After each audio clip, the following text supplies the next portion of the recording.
नमस्कार विद्यार्थी मित्रांनो, मी शुभम उगे, संचालक दृष्टिलोक सेवा अकॅडमी वाशिम।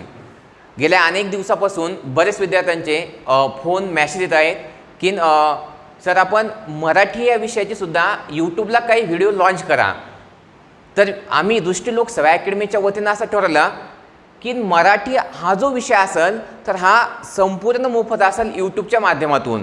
तुम्ही फक्त सुरुवातीला आपल्याला एक करणं महत्त्वाची गोष्ट अशी असेल की पहिल्या प्रकरणापासून तर शेवटच्या प्रकरणापर्यंत तुम्हाला दररोज ते व्हिडिओ बघणं आवश्यक असतील। संपूर्ण मराठी व्याकरण आपण यूट्यूबला हा फ्री देत आहे, फ्री म्हणजे मोफत देत आहे। याचा तुम्हाला कुठल्याही प्रकारचा चार्ज वगैरे लागणार नाही, नियमित तुम्हाला याचे व्हिडिओ मिळत जातील। बघा, आज आपण सुरुवातीचं पहिलं प्रकरण असेल थोडक्यात भाषा कशी तयार झाली किंवा भाषेचा विकास कसा होत गेला। मुळात ही जी भाषा असेल, बघा महाराष्ट्राची मराठी भाषा असेल, परंतु ओव्हरऑल जर आपण विचार केला तर कन्सेप्ट ही आहे की नेमका भाषेचा विकास कसा होत गेला, भाषा ही नेमकी कशी तयार झाली आणि मग या भाषेच्या माध्यमातून पुढे आपल्याला मराठी भाषा ही कळल की नेमकी मराठी भाषा कशी तयार झाली, मराठीचा जन्म कसा झाला। पण जर आपण एक विचार केला, बघा भाषा व विकास, इथं आपण स्टार्ट करू मराठीचं पहिलं प्रकरण।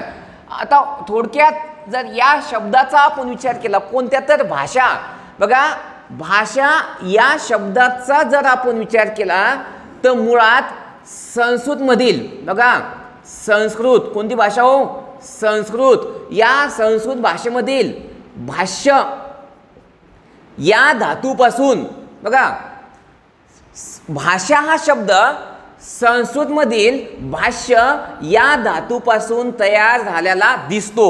भाष्य या धातूपासून तयार झालेला दिसतो कोणता शब्द, तर भाषा।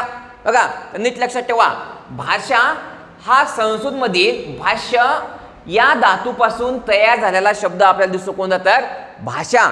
मग एक जर आपण इथे विचार केला तर नेमकं भाषेची काय वैशिष्ट्ये असतील हे महत्त्वाचं आहे। बघा भाषेची थोडक्यात वैशिष्ट्ये इथं आपण डिस्कस करू की नेमकं भाषेची काय वैशिष्ट्ये असतील। तर एक सगळ्यात पहिले सुरुवातीलाच आपण असं म्हणू शकतो की जी कोणती भाषा असो, ही भाषेची नेमकी निर्मिती कोण केली, तर भाषेची निर्मिती कोण केली, तर मानवाने। म्हणजे आपण असं म्हणू शकतो की भाषा कशाची निर्मिती आहे, तर मानवाने।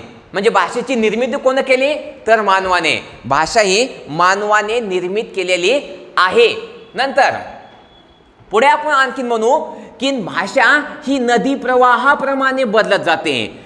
बघा सगळीकडची भाषा ही सारखीच असेल असंही नाही, भाषी जशी ज्या प्रकारे नदीचा प्रवाह बदलतो त्याच प्रकारे भाषाचा प्रवाह सुद्धा बदलत असतो। इथं जर आपण पुढे आणखीन एक म्हणलं म्हणजे नेमकं भाषेचं परत आपण बघितलं वैशिष्ट्य कोणतं, तर त्याला आपण असं म्हणू शकतो की भाषा शिकताना, बघा भाषा जेव्हा आपण शिकत असतो तर भाषा शिकताना काय हो, भाषा शिकताना प्रथम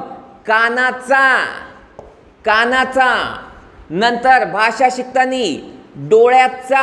बघा इथं महत्वाचं आहे, भाषा शिकताना प्रथमतः कानाचा, नंतर डोळ्याचा आणि त्यानंतर आपण असं म्हणू की सौर यंत्राचा वापर होतो। भाषा शिकताना प्रथम काचा, तर कानाचा, नंतर काचा हो, डोळ्याचा आणि नंतर सौर यंत्राचा वापर केला जातो। हे भाषा शिकण्याचे टप्पे आहेत, कानाचा, डोळ्याचा आणि सौर यंत्राचा। भाषा शिकताना बघा भाषेची निर्मिती कोण केली, तर मानवाने। भाषा ही कशी, तर नदी प्रवाहाप्रमाणे बदलत जाते आणि भाषा शिकताना प्रथम कानाचा, डोळ्याचा आणि सौर यंत्राचा वापर केला जातो। नंतर बघा आपण आणखीन एक वैशिष्ट्य असं म्हणू शकतो की भाषामध्ये काळानुसार बदल झाला। म्हणजे आपण म्हणू कालानुरूप भाषेमध्ये काळानुसार बदल झाला। हे तेवढंच महत्वाचं आहे की सुरुवातीची जी काही भाषा असेल त्या टप्प्याटप्प्याने त्याच्यात बदल होत गेला आणि इथून पुढे सुद्धा भाषेमध्ये बदल होत जाणार। भाषेमध्ये काळानुसार बदल होत गेलेला दिसतो।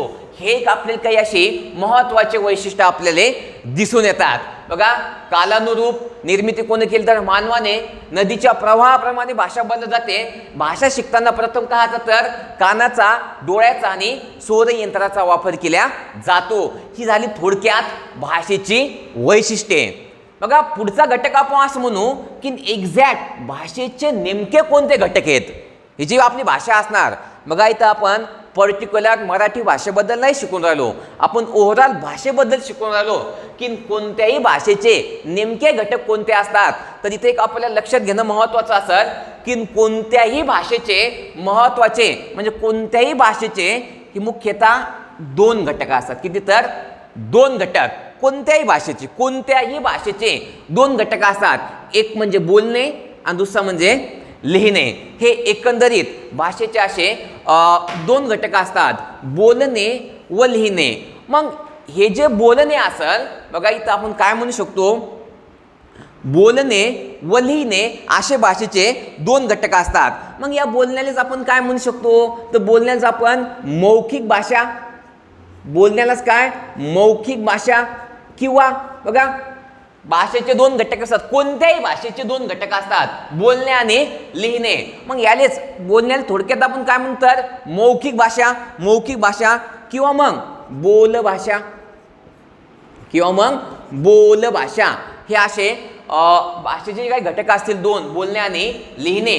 बोलणे म्हणजे थोडक्यात आपण त्याला काय म्हणतात मौखिक भाषा किंवा मग त्याला बोलभाषा.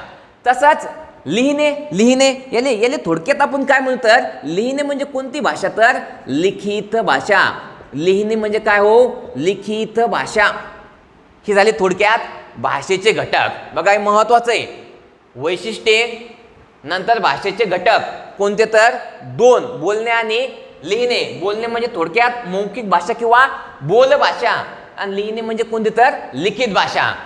हे झाले भाषेचे घटक. आता इकडे आपण डिस्कस करू. बघा, भाषेचे प्रकार नीट समजून घ्या. भाषेचे घटक आणि भाषेचे प्रकार. मग इथं जर एक विचार केला आपण तर भाषेचे जे काय प्रकार असतील हे सुद्धा आपल्याला किती दिसून येतील 2. बघा, भाषेचे सुद्धा आपल्याला 2 घटक दिसून येतील. एक म्हणजे नैसर्गिक भाषा किंवा स्वाभाविक भाषा. आता इकडे जाण्याच्या आधी पहिले हे समजून घ्या, नैसर्गिक भाषा किंवा स्वाभाविक भाषा. आता इथं नेमकं काय करायचं, इथं आपल्याला एक बाब समजून घ्यायला लागेल. नैसर्गिक भाषा म्हणजे त्याला आपण असं म्हणू की जिचा पुरावा नसतो, पुरावा मिळत नाहीचा. म्हणजे बघा ना, हावभावाची भाषा असेल तर किंवा पक्ष्यांचा आवाज असेल, एकदा पक्ष्यांचा आवाज निघून गेला की परत त्याचा पुरावा आपल्याला मिळत नाही. बघा, किंवा मग बघा भाषेचे प्रकार. इथं नैसर्गिक भाषा किंवा स्वाभाविक भाषा. मी आधीच एक गोष्ट क्लिअर करून ठेवतो की या भाषेचा पुरावा नसतो, इकडे पुरावा असतो. इकडे कृत्रिम भाषा किंवा सांकेतिक म्हणजे चिन्ह, ज्या भाषेचा पुरावा मिळतो इकडे पुरावा नसतो. मग आता याला थोडक्यात दुसऱ्या शब्दात कसं मांडायचं आपल्याला तर आपण असं म्हणू की जे काही हावभावाची म्हणजे पहा इथं काय म्हणू शकतो आपण तर हावभावाच्या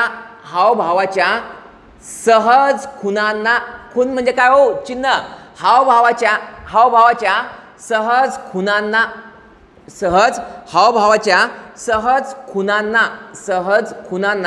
काय म्हणतो आपण तर हावभावाच्या सहज खुणांना कोणती भाषा तर नैसर्गिक भाषा.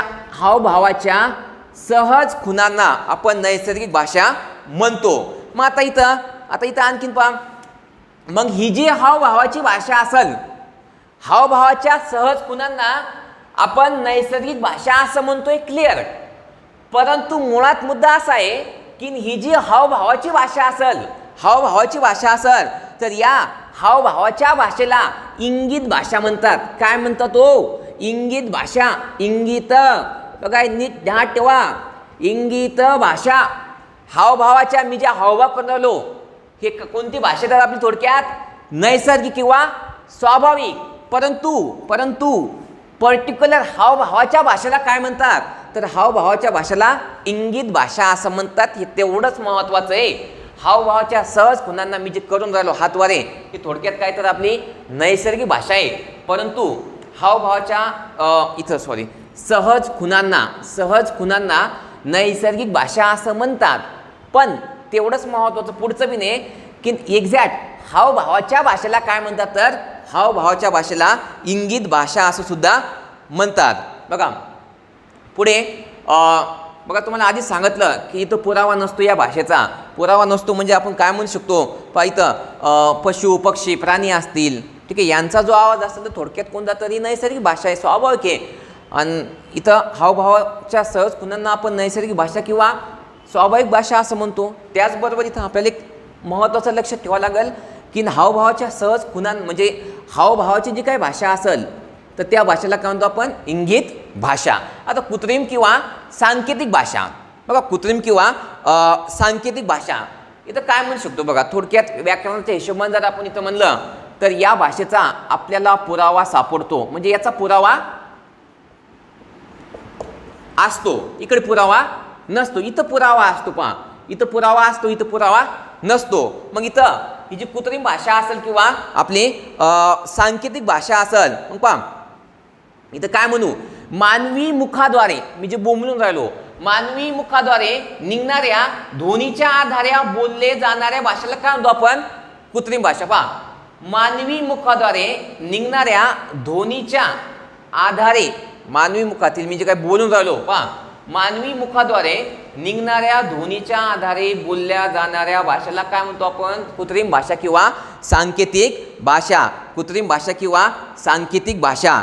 बघा नंतर पुढे आपण आणखीन एक डिस्कस करू. बघा इथं भाषिक कौशल्य. आता तुम्ही जर याच्यात आणखीन जर पाहायचं काम पड आपल्याला कृत्रिम भाषा किंवा सांकेतिक भाषा, तर इथं काय म्हणू शकतो आपण, इथं काय सांगू शकतो बघा, फक्त नॉर्मल एक वाक्य, याचा पुरावा असतो. ओके, मानवी मुखाद्वारे निघणाऱ्या ध्वनीच्या आधारे बोलल्या जाणाऱ्या भाषेला कृत्रिम भाषा किंवा सांकेतिक भाषा असं म्हणतो. मग आता इथं काय करतो बा मी, इथं थोडक्यात आपण काय म्हणू इथं, तर एक ध्वनिमय संकेताची भाषा, ध्वनिमय संकेताची भाषा. कृत्रिम भाषा किंवा सांकेतिक भाषा जर त्याच्या आत आणखीन जाऊन पाहायचं काम पडलं आपल्याला तर थोडक्यात त्याचे दोन भाग करू आपण. पहा ध्वनिमय संकेताची भाषा किंवा सांकेतिक खुणा. सांकेतिक खुणा, मग सांकेतिक खुणा कोणत्या, तर आपले नकाशा असेल बघा ना, नकाशा असेल किंवा रस्ते असतील, याच्यावर जे काही चिन्ह दिसते ते थोडक्यात कोणती एक खूण आहे, एक मग त्याचा पुरावा आपल्याला सापडतो, पुरावा असतो. ध्वनिमय किंवा संकेताची भाषा म्हणजे तुम्ही असं म्हणू शकता की बघा ना, एखाद्या गाडीचा आवाज वगैरे आला, हॉर्नचा आवाज, ॲम्ब्युलन्सचा आवाज आला असेल तर ध्वनिमय संकेताची भाषा, ज्या हॉर्नचा आवाज निघून राहिला तुम्हाला लगेच कळते की ती नेमकं हॉर्न कशाचं आहे. मग पहा मानवी मुखाद्वारे निघणाऱ्या ध्वनीच्या आधारे बोलल्या जाणाऱ्या भाषेला काय म्हणतो, तो कृत्रिम भाषा किंवा सांकेतिक भाषा. किंवा त्याला पाहिजे सांकेतिक खुणा, नकाशे वगैरे असतील, त्या नकाशावर जी काही आपल्याला दिसते किंवा रस्ते असतील, रस्त्यावर जाताना जे काही आपले चिन्ह वगैरे दिसतात ती कोणती तरी थोडक्यात सांकेतिक भाषा आहे. ध्वनिमय संकेताची भाषा म्हणजे जे काही तुम्ही आवाज काढचाल त्या आवाजातून तुम्हाला क्लिअर होईल की नेमका तो आवाज कशाचा आहे. बघा नंतर पुढचा घटक आपण असं म्हणू की भाषिक कौशल्य. हे महत्त्वाचं विद्यार्थी मित्रांनो, भाषिक कौशल्य. आणि इथं जर एक विचार केला आपण तर भाषिक कौशल्याची नेमकी कोणती वैशिष्ट्ये, बघा सगळ्यात हे सुद्धा महत्त्वाचं, इथं सुद्धा एक्झामला प्रश्न येईल आणि इथून पुढे सुद्धा चान्स असते. भाषिक कौशल्य बघा हे महत्त्वाचं आहे, भाषिक कौशल्य. मग भाषिक कौशल्याच्या एकूण नेमक्या किती पायऱ्या, अशा टाईपचा, अशा स्वरूपाचा एक्झामले प्रश्न बनू शकते. भाषिक कौशल्य बघा, भाषिक कौशल्याच्या पायऱ्या, भाषिक कौशल्य हे बघा हावभावाच्या भाषेला इंगित भाषा सुद्धा म्हणतात. आता भाषिक कौशल्याच्या पायऱ्या नेमक्या किती येतात, तर भाषिक कौशल्याच्या पायऱ्या किती आहेत, तर 5. किती येतात, 5. एक सगळ्यात पहिली पायरी आपण असं म्हणू श्रवण. भाषिक कौशल्याची पहिली पायरी कोणती हो, श्रवण. याच्यावर जर आपण गेलो भाषिक कौशल्याची दुसरी पायरी याला म्हणू आपण संभाषण. भाषिक कौशल्याची दुसरी पायरी असेल बघा संभाषण. तिसरा घटक आपण म्हणू की भाषण, हे महत्त्वाचं आहे. तिसरा घटक आपला भाषण. नंतर पुढे असेल वाचन आणि याच्यावर असेल काय तर लेखन. म्हणजे बघा इथं महत्त्वाचं काय, हे पहिला श्रवण, संभाषण, 3 नंबर काय असणार भाषण, 4 नंबर वाचन आणि 5 नंबर लेखन. म्हणजे एकंदरीत भाषिक कौशल्याच्या किती पायऱ्या येतात आपल्याकडे 5 पायऱ्या येतात. श्रवण, संभाषण, भाषण, वाचन आणि लेखन. ह्या ज्या 5 पायऱ्या आहेत ह्या 5 पायऱ्या, तर याच्यामधील हे जे श्रवण असेल तर याला आपण पायाभूत कौशल्य म्हणतो. काय म्हणतो पायाभूत कौशल्य. बघा इथं महत्वाचं आहे, हे जे असणार ते याला आपण पायाभूत कौशल्य असं म्हणतो. मग भाषिक कौशल्याच्या कोणत्या घटकाला कोणत्या प्रकाराला पायाभूत कौशल्य म्हणतात तर कोणता असणार श्रवण. श्रवण याला काय म्हणतो आपण पायाभूत कौशल्य. नंतर बघा पुढे पुढे आणखीन काय म्हणू शकतो आपण तर वाचन. हे जे वाचन असेल तर याला आपण ज्ञान भंडारी किल्ली म्हणतो. काय म्हणतो ज्ञान भंडारी किल्ली याला म्हणतो आपण ज्ञान भंडारी किल्ली. कशाला तर वाचन. आणि हे जे लेखन असेल तर लेखनाला आपण शिखरभूत कौशल्य असं म्हणतो. बघा शिखरभूत कौशल्य. ओके ओके ओके ओके पहा इथं श्रवण पायाभूत कौशल्य, याच्यामधील जो वाचनाचा घटक असेल त्याला काय म्हणतो आपण ज्ञान भंडारी किल्ले. आणि लेखन जे असेल तर लेखनाला आपण शिखरभूत कौशल्य असं म्हणतो. हे तेवढंच महत्वाचं आहे. बघा भाषिक कौशल्य हे 5 आधारावर असते. श्रवण, संभाषण, भाषण, वाचन आणि लेखन. श्रवण म्हणजे पायाभूत कौशल्य, वाचन म्हणजे याला आपण थोडक्यात काय म्हणतात ज्ञान भंडाराची किल्ली, आणि लेखन म्हणजे शिखरभूत कौशल्य. सहज एकदम असं येऊ शकते की खालीलपैकी भाषिक कौशल्याच्या कुठल्या पायरीला कुठल्या घटकाला शिखरभूत कौशल्य म्हणतात तर कुठल्या तर लेखन. हे जे लेखन असेल त्याला आपण शिखरभूत कौशल्य असं सुद्धा म्हणतो. बघा पुढे जर आपण असं आणखीन एक विचार केला, याच्या पुढे जर राहून गेलो आपण आणि इथं आपण आणखीन एक डिस्कस केलं तर भाषेचे नेमके रूप किती आहेत, म्हणजे भाषेचे किती स्वरूप येतं. जसं की मातृभाषा असते बरोबर, नंतर आपली बोली भाषा असते, प्रादेशिक भाषा असते. तर मग आता इथं थोडक्यात आपण डिस्कस करू. बघा भाषेचे रूप हे झालं भाषिक कौशल्य. सुरुवातीला आपण वैशिष्ट्य केलं, नंतर भाषेचे घटक हे झाले भाषेचे प्रकार. बघा इथं पुरावा नसतो, इकडे पुरावा असतो. हे काय सांगते मानवी मुखाद्वारे निघणाऱ्या ध्वनीच्या आधारे बोलल्या जाणाऱ्या भाषेला काय म्हणतो कृत्रिम भाषा. हावभावाच्या सहज खुणाला नैसर्गिक भाषा असं म्हणतात, आणि त्या हावभावाच्या भाषेला काय म्हणतो आपण इंगित भाषा. आता इकडे लक्ष ठेवा. पाहता पुढे आपण पाहू भाषेचे रूप. नेमकं भाषेचं नेमकं कोणकोणते रूप येतं. जसं की बघा एक्झामला असं येते पेपरमध्ये आपल्या की मातृभाषा म्हणजे काय, मग इथं आपली गडबड होऊ शकते. किंवा प्रादेशिक भाषा म्हणजे काय, किंवा राज्य संघराज्यीय भाषा कोणती, अशा टाईपचं आपल्याला एक्झामले येत असते प्रश्न. बघा इथं भाषेचं रूप, आणि मग इथं तर काय करू पहा आपण भाषेचे रूप. पहिलं याला म्हणू आपण मातृभाषा. बघा आता मी काय सांगतो नीट ऐका. मातृभाषा हे झालं भाषेचं पहिलं रूप. मग आता मातृभाषा म्हणजे काय तर इथं थोडक्यात नॉर्मली आपण असं म्हणू की घरामध्ये जी भाषा बोलतो त्या भाषेला काय म्हणतो आपण मातृभाषा. बघा घरामध्ये बोलल्या जाणाऱ्या भाषेला घरामध्ये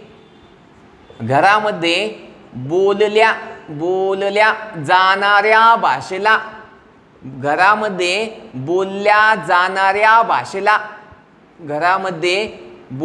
जाणाऱ्या भाषेला काय म्हणतो आपण मातृभाषा. मग सगळ्याची मातृभाषा एक असेलच असं नाही, कारण हे काय म्हणते घरामध्ये बोलल्या जाणाऱ्या भाषेला आपण मातृभाषा असं म्हणतो. असं एक्झामले येत असते मातृभाषा.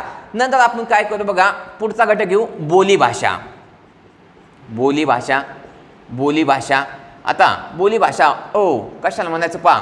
मातृभाषा म्हणजे काय तर घरामध्ये बोलल्या जाणाऱ्या भाषेला आपण मातृभाषा म्हणतो. मग त्याच प्रकारे बोलीभाषा म्हणजे काय बघा इथं बोलीभाषा म्हणजे आपल्या व्यवहारातील भाषा, दैनंदिन व्यवहारातील जी काय भाषा असेल, म्हणजे घराच्या बाहेर निघले तुम्ही दैनंदिन व्यवहाराची भाषा, तुमचा व्यवहार कोणत्या भाषेनं चालते? दैनंदिन व्यवहाराची भाषा. दैनंदिन व्यवहाराची भाषा म्हणजे कोणती हो? तर बोली भाषा. घरात बोली जाणारी भाषा कोणती? तर मातृभाषा. आणि तुमचा व्यवहार कोणत्या भाषेत चालते त्याला काय म्हणतो आपण? बोली भाषा. एखाद्याचा व्यवहार मराठीत चालत असेल, एखाद्याचा दुसरा भाषा चालत असेल, पण दैनंदिन व्यवहाराची जी काही भाषा असेल त्याला आपण थोडक्यात बोली भाषा असं म्हणतो. नंतर बघा इथं आपण म्हणू प्रमाण भाषा. ओ लक्ष द्या इकडे, प्रमाण भाषा. आता बघा किती सोपं आहे. प्रमाण भाषा म्हणजे कोणती भाषा? जसं की बघा आपण उदाहरणार्थ बघू आपण इथं बघा वर्तमानपत्र. वर्तमानपत्र हे जे वर्तमानपत्र असेल किंवा न्यूज असेल वर्तमानपत्र. मग आता हे जे वर्तमानपत्र असेल तर वर्तमानपत्राची कोणती भाषा असेल? तर प्रमाण भाषा. त्याचसोबत आपण काय म्हणू बघा, पुस्तकात वापरल्या गेलेली भाषा कोणती असते? तर प्रमाण भाषा. पुस्तकात वापरली गेलेली भाषा. वापरलेली भाषा. पुस्तकात वापरलेली भाषा कोणती? तर प्रमाण भाषा असेल. किंवा टीव्हीमध्ये जी काही भाषा आपण वापरतो टीव्हीवर तर ती कोणती असते? तर प्रमाण भाषा. म्हणजे पहा ही प्रमाण भाषा. किंवा आपण थोडक्यात असं म्हणू शकतो शासकीय दस्तऐवज, शासकीय जे काही JR वगैरे निघतात ती कोणती भाषा असते? तर प्रमाण भाषा. बघा नंतर पुढे आपण म्हणू राष्ट्रभाषा. बघा राष्ट्रभाषा. मग आता कशाला म्हणायचं राष्ट्रभाषा? बघा समजा देशातील जनतेनं जर एखाद्या भाषेला मान्यता दिली असेल तर, म्हणजे पहा जर त्या देशातील म्हणजे कोणत्याही म्हणजे देशातील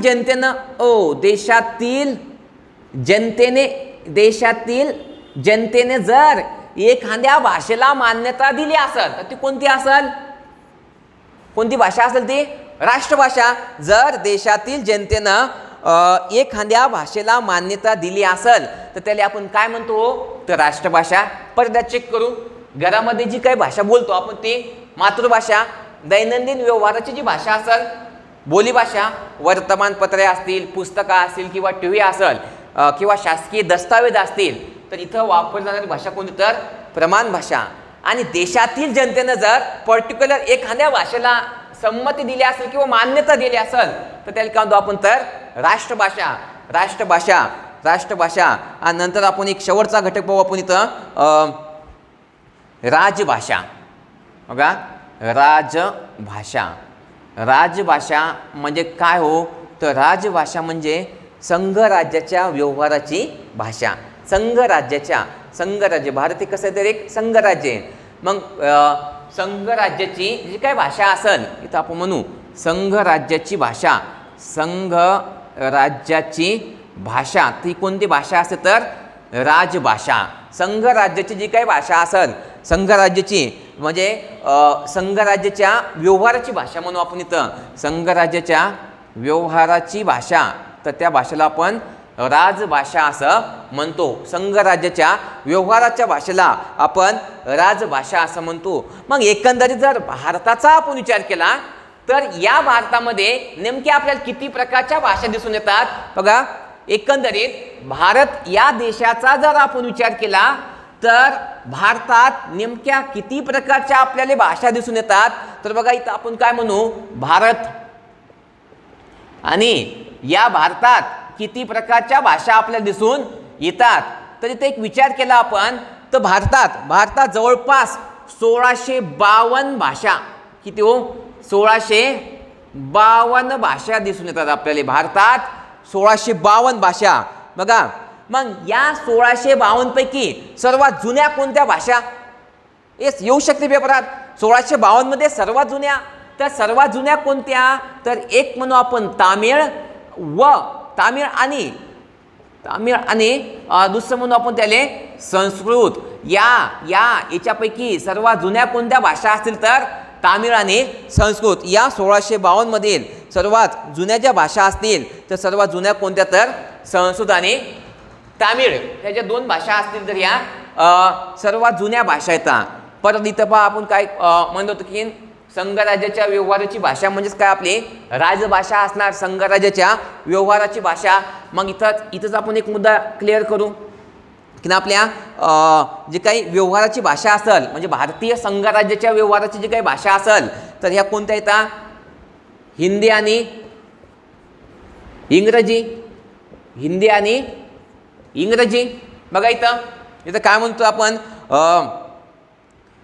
म्हणजे भारतीय संघराज्याच्या व्यवहाराची भाषा, भारतीय संघराज्य व्यवहाराची भाषा.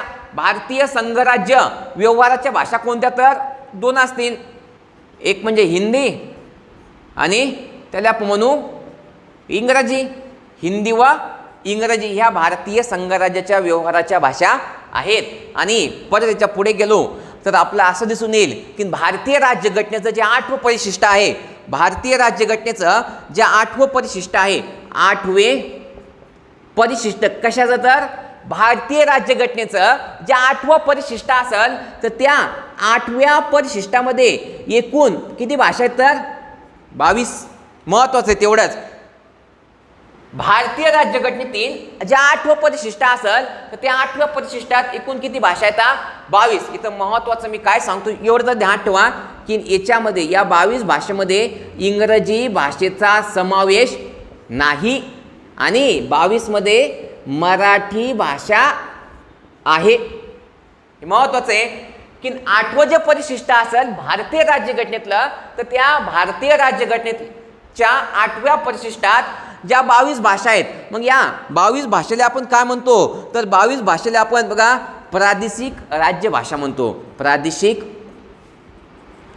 राज्यभाषा, ते राजभाषा होतं आणि हे प्रादेशिक राज्यभाषा आहे. बघा 8व्या परिशिष्टात एकूण किती, तर 22 भाषा आहेत, त्याच्यामध्ये इंग्रजी नाही आणि मराठीचा समावेश मात्र आहे, की त्या झाल्या प्रादेशिक राजभाषा. बघा हे झाले भारतात एकूण जर विचार केला तर 1652 भाषा आहेत आणि त्याच्या जर पर्टिक्युलर आपण गेलो आत तर आपल्याला दिसून येईल की सर्वात जुन्या ज्या आहेत, सर्वात प्राचीन म्हणू आपण, सर्वात प्राचीन कोणत्या भाषा, तर तमिळ आणि संस्कृत हे सर्वात प्राचीन आहेत. नंतर बघा भारतीय संघराज्याची भाषा कोणत्या आहेत, हिंदी आणि इंग्रजी. म्हणजे भारताचा जो व्यवहार चालणार हा किती भाषा चालणार, 2, हिंदी आणि इंग्रजी. नंतर भारतीय राज्यघटनेचं जे 8वं परिशिष्ट असेल त्याच्यामध्ये एकूण 22 भाषेचा समावेश आहे आणि या 22 भाषेमध्ये इंग्रजी भाषा नाही, मात्र मराठी आहे. बघा ही झालं भाषा. आता पुढचा एक घटक आपण डिस्कस करू. बघा इथं काय म्हणतो, बघा एक आणखीन एक एक्झाम देत असते की अभिजात भाषा हे एक्झामला मात्र येत असते की सध्या चर्चा अशी चालू आहे की मराठी भाषेला अभिजात भाषेचा दर्जा मिळावा. मग यासाठी आपण काय केलं तर एक समिती स्थापन केलेली आहे. मग सध्या त्या समितीचे अध्यक्ष कोण होतं, याच्या आधी त्या समितीचे अध्यक्ष कोण होते, अशा टाईपचा एक्झामला मात्र प्रश्न येत असते की सुरुवातीला त्या याचे अध्यक्ष कोण होते. पहा अभिजात भाषा, समजा एखाद्या भाषेला अभिजात भाषेचा जर दर्जा मिळवायचा असेल तर नेमकं यासाठी कोणत्या बाबी आवश्यक येतात, आपण थोडक्यात म्हणजे जर क्रायटेरिया त्याचे निकष काय आहेत, एखाद्या भाषेला अभिजात भाषेचा दर्जा मिळवायचा असेल त्याचा क्रायटेरिया त्याचे निकष काय आहेत. पुढचा भाग पाहू आपण. भारतात आतापर्यंत किती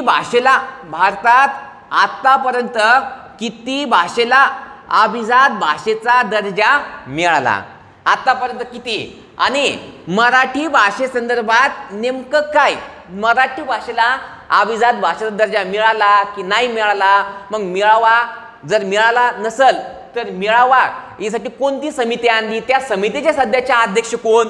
बघा इथं जर एखाद्या भाषेला काय म्हणतो पहा, जर एखाद्या भाषेला अभिजात भाषेचा दर्जा मिळवायचा असेल तर त्याचा क्रायटेरिया काय असेल, त्याचा निकष काय असेल, तर एक थोडक्यात आपण असं म्हणू की त्या भाषेतील म्हणजे ज्या भाषेला अभिजात भाषेचा दर्जा मिळवायचा असेल तर कमीत कमी 1,500, बघा 1,500 ते 2,000, पाहिजे महत्वाचं आहे, कमीत कमी 1,500 ते 2,000 वर्ष जुनी असावी. किती, तर 1,500 ते 2,000 वर्ष कशी असावी, तर ती जुनी असावी. एवढी प्राचीन असावी, कमीत कमी 1500 ते 2000, त्याच भाषेला अभिजात भाषेचा दर्जा मिळू शकतो. कमीत कमी 1500 ते 2000. नंतर पुढचं एक महत्त्वाचं आपण पाहू की त्या भाषेचा जन्म हे सगळ्यात महत्त्वाचं असेल बघा. 1500 ते 2000 वर्ष ती जुनी असावी आणि त्या भाषेचा जन्म इतर कोणत्याही भाषेतून झालेला नसावा. त्या भाषेचा जन्म इतर कोणत्याही भाषेतून झालेला नसावा म्हणतो मी. अशा भाषेला अभिजात भाषेचा दर्जा मिळते. पण इतक्यात महत्वाचं काय आहे, 1500 ते 2000 वर्ष जुनी असावी आणि त्या भाषेचा जन्म इतर कोणत्याही भाषेतून झालेला नसावा. आपण त्याला असं म्हणू की झाले अभिजात भाषेचा जर एखाद्या भाषेला अभिजात भाषेचा जर दर्जा मिळवायचा असेल तर ह्या अशा प्रकारचे निकष. नंतर आतापर्यंत भारतात किती भाषेला अभिजात भाषेचा दर्जा मिळाला, तर आपण असं म्हणू थोडक्यात की सगळ्यात पहिले तमिळ बघा. तमिळ भाषेला अभिजात भाषेचा दर्जा प्राप्त झालेला आहे. कधी हो, तो 2004. नंतर बघा संस्कृत भाषेला अभिजात भाषेचा दर्जा प्राप्त झाला कधी, तर 2005. नंतर आपण म्हणू तेलुगू आणि याच सोबत तेलुगू आणि कन्नड. मग आता 1, 2, 3 आणि 4 आणखीन भाषा आहेत बघा. ही जी तेलुगू भाषा असेल तर तेलुगू भाषेले अभिजात भाषेचा दर्जा कधी, तो 2008. आणि कन्नडला सुद्धा कधी मिळाला, तर 2008. म्हणजे या दोन्ही भाषेला 2008 मध्ये अभिजात भाषेचा दर्जा प्राप्त झालेला आहे. पण सगळ्यात पहिले कोणता? तमिळ भाषा 2004, संस्कृत 2005, तेलुगू आणि कन्नड हे कधी, 2008. नंतर आपण म्हणू मल्याळम.